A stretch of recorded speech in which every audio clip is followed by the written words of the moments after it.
In 1942, while World War II raged across Europe, a Hollywood actress sat in her living room and invented a frequency-hopping technology that would become the foundation for modern wireless communication.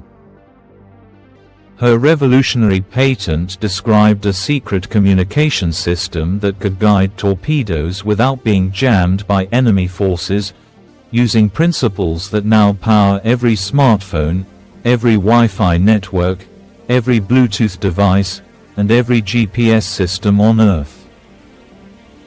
The United States Navy dismissed her invention as impractical, filed the patent away in classified archives, and told the glamorous movie star to help the war effort by selling kisses at Bond rallies instead of wasting time on scientific research. Decades later, when technology companies built billion-dollar empires on her pioneering work, they never paid her a single dollar in royalties, never acknowledged her genius, and never included her name in the history of the digital revolution she made possible.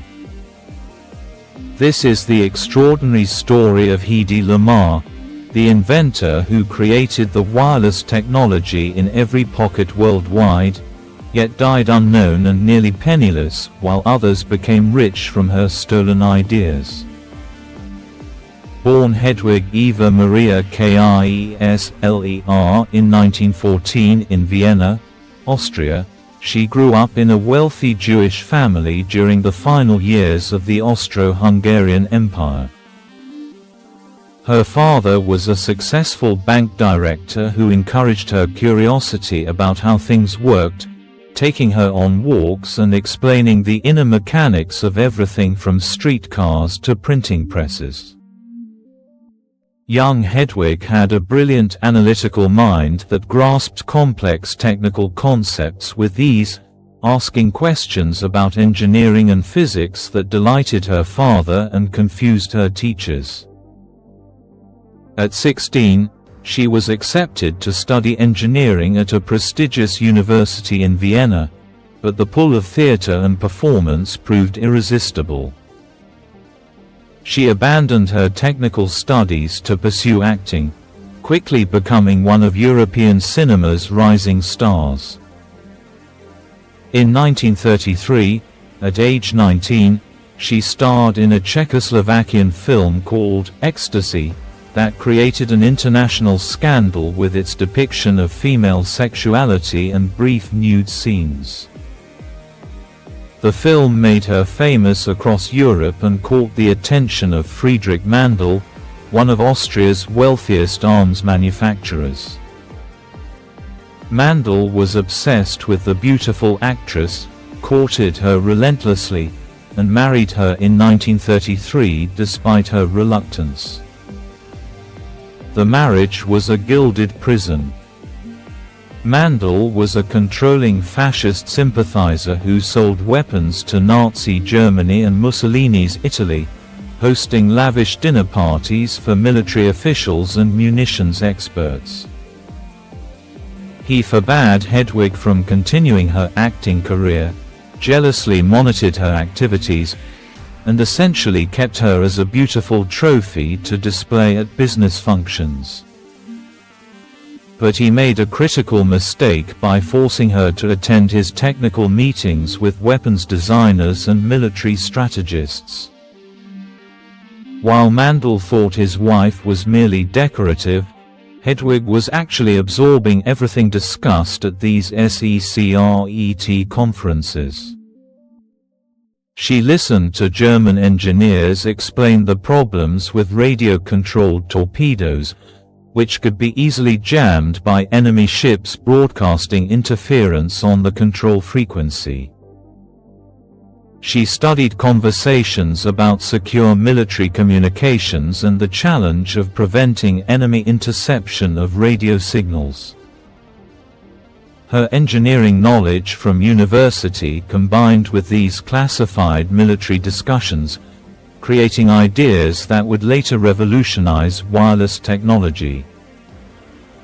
If you want to discover more brilliant women whose groundbreaking inventions were stolen, dismissed, or attributed to men who took credit for their genius, subscribe now and activate the notification bell.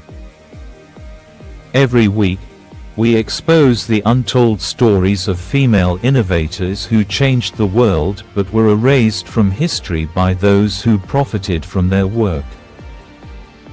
In 1937, Hedwig escaped from her controlling husband during a dinner party, disguising herself as a maid and fleeing to Paris with only the clothes she wore. She contacted Louis B. Mayer, the powerful head of Metro-Goldwyn-Mayer Studios, who was visiting Europe looking for European talent. Mayer offered her a contract to come to Hollywood, but insisted she change her name to something more American-sounding.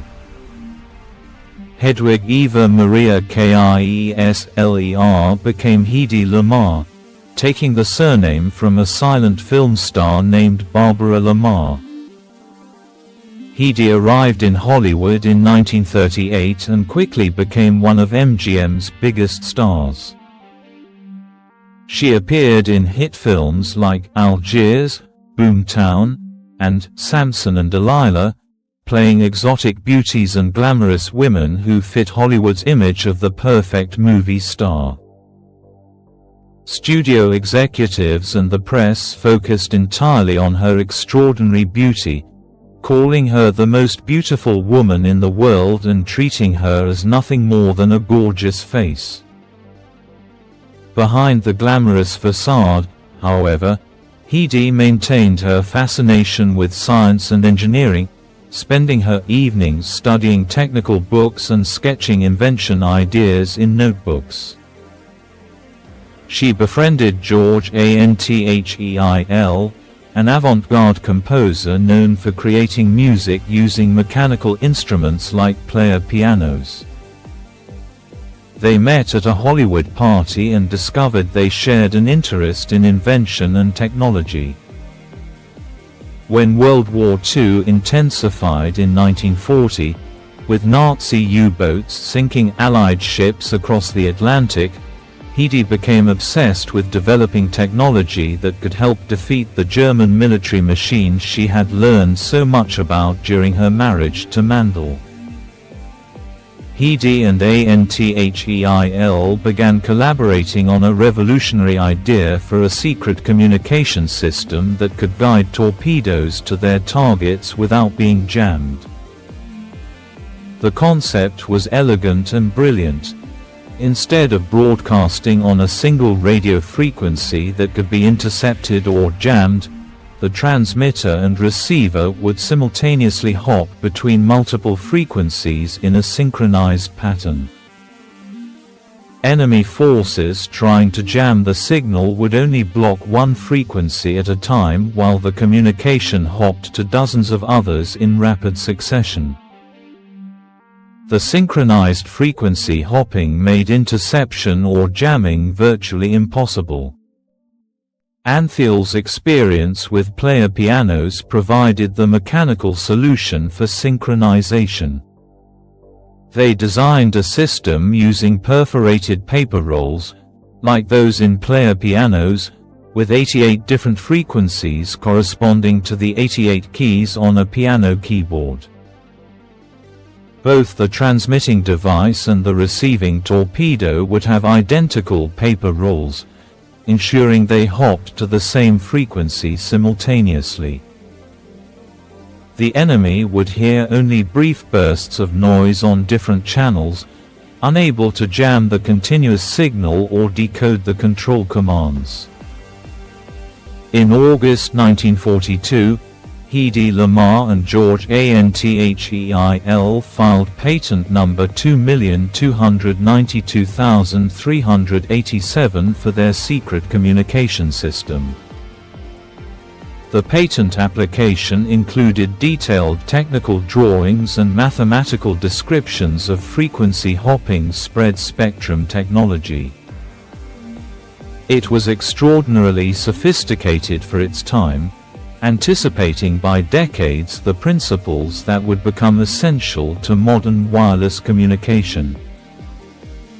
Hedy and untold donated their patent to the United States government, hoping the Navy would immediately implement the technology to save Allied ships from German U-boats.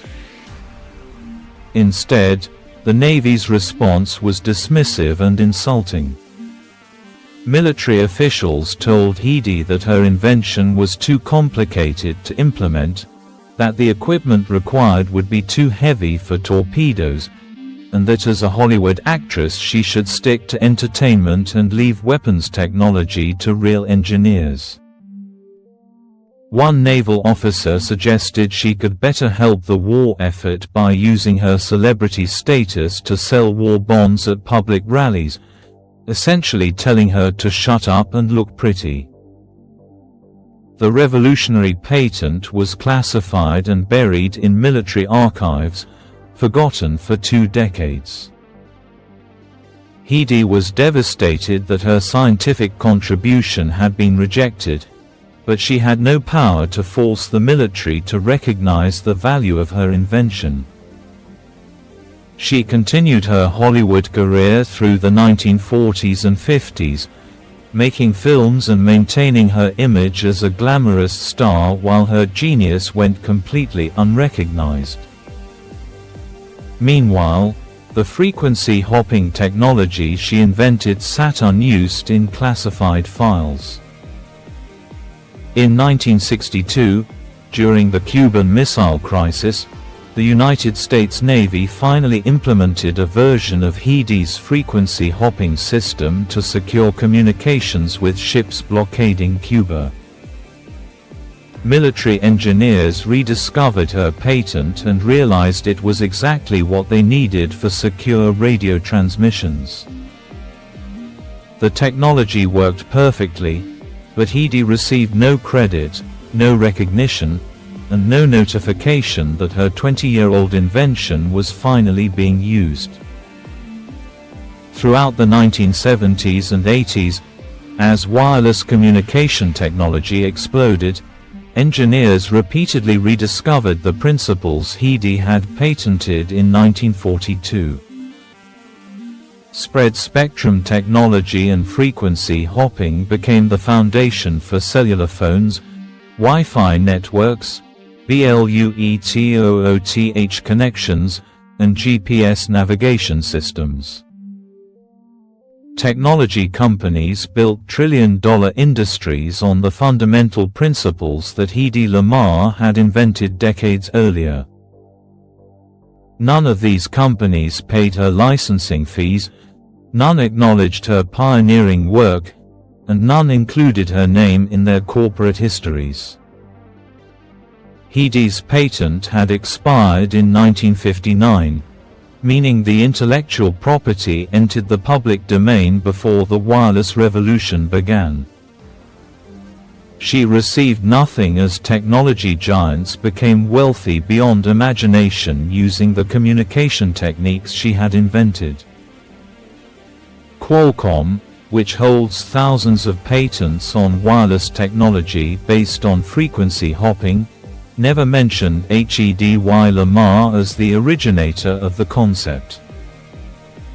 Wi-Fi Alliance marketed their wireless networking standard without acknowledging the Hollywood actress who made it theoretically possible. By the 1970s, Hedy had retired from acting and lived in relative obscurity in Florida. Her movie star beauty had faded with age. The Hollywood studios that once fought over her services had forgotten her completely, and she survived on modest Social Security payments. She had no idea that billions of people were using technology based on her wartime invention, that the frequency hopping patent she donated to help win World War II was now the foundation of global communication infrastructure.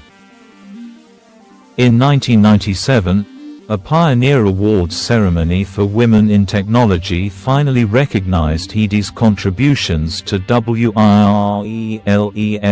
communication.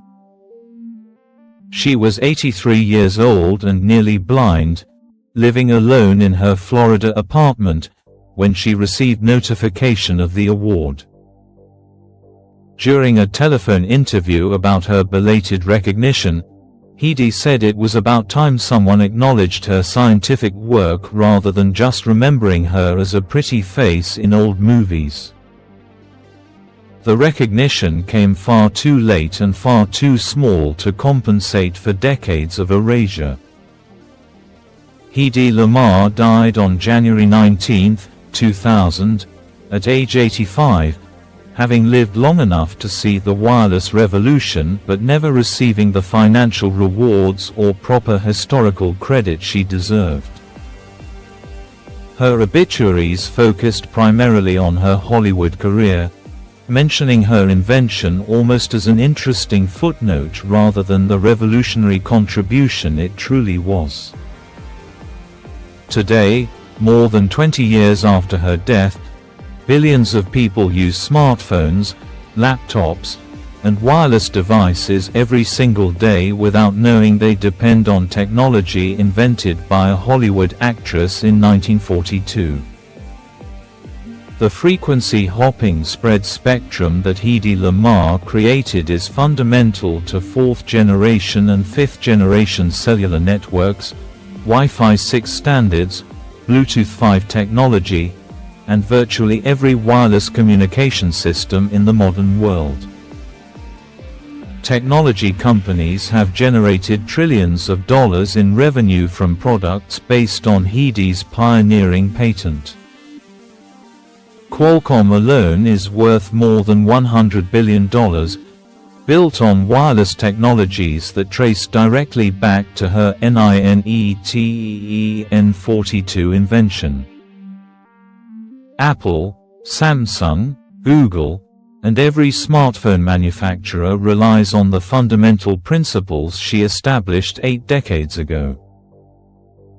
Yet Hedy Lamarr died with minimal savings, never receiving royalty payments, never becoming wealthy from her revolutionary contribution, and never seeing her name properly celebrated in the history of technology. The belated awards in her final years were token gestures that could never compensate for the systematic erasure of her genius by military establishments and corporate interests who profited from her work. The story of Hedy Lamarr reveals how sexism and superficial judgments prevented brilliant women from receiving credit for scientific achievements. Because she was beautiful and famous, nobody took her technical abilities seriously. Because she was an actress, military engineers assumed she could not possibly understand complex radio technology. Because she was a woman, the patent system and corporate world felt comfortable stealing her ideas without attribution or compensation.